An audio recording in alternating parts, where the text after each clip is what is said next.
முதல் wicket KP தான். கை வச்சு எடுப்போம், நம்ம எடுக்க முடியல. அப்ப எடுக்காம பார்க்காம விட்டுட்டோம் அப்படின்னா அந்த ரத்தத்தை ஃபுல்லா அது குடிச்சு அது ஃபுல்லாகி அது தானா கீழே விழுந்துடும். விழுந்தாலுமே அந்த கடிச்ச இடத்துல இருந்து ரத்தம் வந்துகிட்டே இருக்கும். வந்து சிரிஞ்சு மாதிரி இழுத்து விட்டுரும். அந்த இடத்துல இருந்து அதை வந்துகிட்டே இருக்கும். சீக்கிரத்துல எல்லாம் நிற்காது. முன்னால வந்து அரிசி சாப்பாடு வந்து வருஷத்துக்கு ஒரு தடவை தான். ஃபுல்லாமே கிழங்கு தான் சாப்பாடு. ஆமா, 3 நேரம் கிழங்கு தான். கிழங்கு, சோளம், தெனை, அதுக்கடுத்து சீனி கிழங்கு, இப்படின்னு பல ஐட்டம், சேம்பு, இப்படி பல ஐட்டம் போட்டிருப்பாங்க. அதை வந்து அவன் சொந்த யூஸுக்கு மட்டும்தான், சாப்பாட்டுக்கு மட்டுமே. அந்த கிழங்குல வந்து பல இதுவும் செய்வாங்க. அதை கடைவாங்க, அவிப்பாங்க, அதை கஞ்சி வைப்பாங்க, அதை வந்து கூட்டு மாதிரி கிண்டுவாங்க. அப்படியே பல ஐட்டமா தொடர்பே கிடையாது. அவங்க வாரத்துக்கு ஒரு தடவை இறங்குவாங்க. மாசத்துல இறங்கி ரேஷன் வாங்கிட்டு உடனே மேலே வந்துடுவாங்க. நடந்தே போயிடுவாங்க. அட்டைப்பூச்சிலும் தப்பிக்கிறதுக்காக ஓட மாசம் வந்து கையில் தேய்ச்சிருக்கோம், காலில் தேய்ச்சிருக்கோம். வெள்ளை கலர் ஷூ பாலிஸ் மாதிரி போட்டுருக்கீங்களா, அது ஷூ பாலிஸில் ஓட மாசம் தான். அது மட்டும் இல்லாமல் ஷாம்பு இதெல்லாம் போட்டிருக்காங்க. ஸ்கூல் பிள்ளைலாம் என்ன படிக்கிறது? பிள்ளைங்க படிக்கிறதுக்கு அங்கே ஹாஸ்டல் அங்கே இருப்பாங்க. அப்போ அவங்க எப்போ ஊருக்கு வருது? ஸ்கூலில் லீவ் அன்னைக்கு விடுறாங்க. அப்போ வந்து தனியாக வந்து போயிடுவாங்களா? அவங்க தனியாக வர மாட்டாங்க. அங்கே மயிலார் காணிக்குடி இருக்குது, இல்லைன்னா அகத்தரை காணிக்குடி இருக்குல்ல, அவங்க சொந்தக்காரங்க இருப்பாங்க. அவங்க சொந்தக்காரங்க வீட்டில் தங்கிட்டு அதுக்கடுத்து இவங்க எப்போ போகிறாங்களோ அப்போ வந்து கூப்பிட்டு வந்து சொந்தக்காரங்க வந்து ஆமாம். மாத்திரை கேட்டாங்களா? அவங்க மாத்திரை கேட்டாங்க, நான் வேண்டாம் அப்படின்னு கேட்டாங்களா? ஆமாம். ஆனால் இங்கே பழகி போச்சு. இதே நமக்கு சரி, இதுதான் நமக்கு ஒத்து வரும்.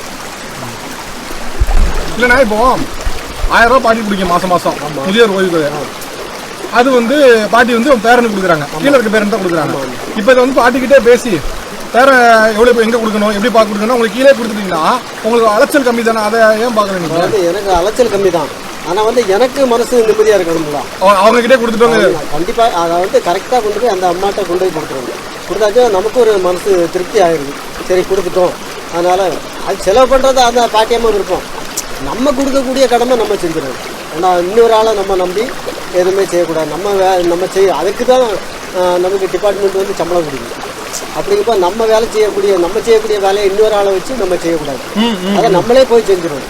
அது எந்த கஷ்டமானாலும் சரி கொண்டு போய் நம்ம கொடுத்துட்டு வந்தாங்க. சரி ரைட்டு, இந்த மாதம் பாட்டி அம்மா கொடுத்துட்டோம் அப்படிங்கிற ஒரு திருப்தியும் இருக்கும், நமக்கு ஒரு சந்தோஷமும் இருக்கும். அதே மாதிரி நம்ம வந்து இங்கே போகிறதுக்கு நமக்கு வந்து ஒரு இயற்கையை ரசித்த மாதிரியும் சும்மா வர முடியாதுல்ல. சும்மா நம்ம வேஸ்ட்டாக நம்ம வரமாட்டோம். அந்த மலையாடு இருக்கிறதுனால நம்ம போகிறோம். பாட்டிமா எத்தனை வயசுல நாங்கள் போனாங்க? அவங்க வந்து இப்போ பிறந்ததுலேருந்து அங்கே தான். அது வந்து அந்த இஞ்சிக்குழி காணிக்குடி இருக்க வந்து காணிக்காரங்களுடைய வந்து ஒரு பூர்வீக இடம். பூர்வீகம்னா அதில் இருந்து தான் உற்பத்தி, காணிக்காரங்க வந்து உற்பத்தி ஆகி அங்கே இப்போ முன்னால் வந்து ஏகப்பட்ட பேர் இருந்தாங்க. அதாவது வந்து 1000 தலைக்கட்டுக்கு மேலே இருந்தாங்க முன்னால். அப்போ வந்து கொள்ளை நோய், இந்த அம்மை நோய் இருக்கு பார்த்தீங்கன்னா, அந்த அம்மை நோயில் வந்து ரொம்ப பேர் இறந்து போயிட்டாங்க. அங்கங்கே அப்படியே காட்டுக்குள்ள அப்படியே மலையை அப்படியே புரிஞ்சுட்டாங்க. பிதைக்கிறதுக்கு ஆள் கிடையாது. ஏன்னா பிதைக்க முடியாது. ஏன்னா அந்த அளவுக்கு ஆட்கள் வந்து சாவுறாங்க. அந்த நோயில் வந்து ஏகப்பட்ட பேர் இறந்து போயிட்டாங்க. அதில் பாதி பேர் வந்து கொஞ்சம் பேர் கன்னியாகுமரி மாவட்டம் அங்கே காணிக்காரங்க இருக்கிறதுனால அங்கே போயிட்டாங்க. பாதி பேர் கேரளாவில் காணிக்காரங்க இருக்கிறதுனால அங்கே போயிட்டாங்க. அந்த சொந்த பந்தத்தை நாடி போயிட்டாங்க. பாதி பேர் எங்கேயும் போகாதவங்க செத்தா சாப்பிட்டும் இருந்தால் இருப்போம் அப்படின்ட்டு இருந்தவங்க தான் இப்போ இருக்கிற ஜெனரேஷன், இப்போ இருக்கிற மக்கள். இதில் வந்து இப்போ வந்து ரொம்ப கட்டுப்பாடு. ஏன்னா முன்னால் வந்து கட்டுப்பாடு கிடையாது. 12 பிள்ளை பெற்றவங்களும் இருக்காங்க, 16 பிள்ளை பெற்றவங்களும் இருக்காங்க. இப்போ வந்து 1, 2 அதோடு கட் பண்ணதுனால வந்து ஜனத்தொகை வந்து அதிகமாக ரொம்ப கம்மியாகிடுது.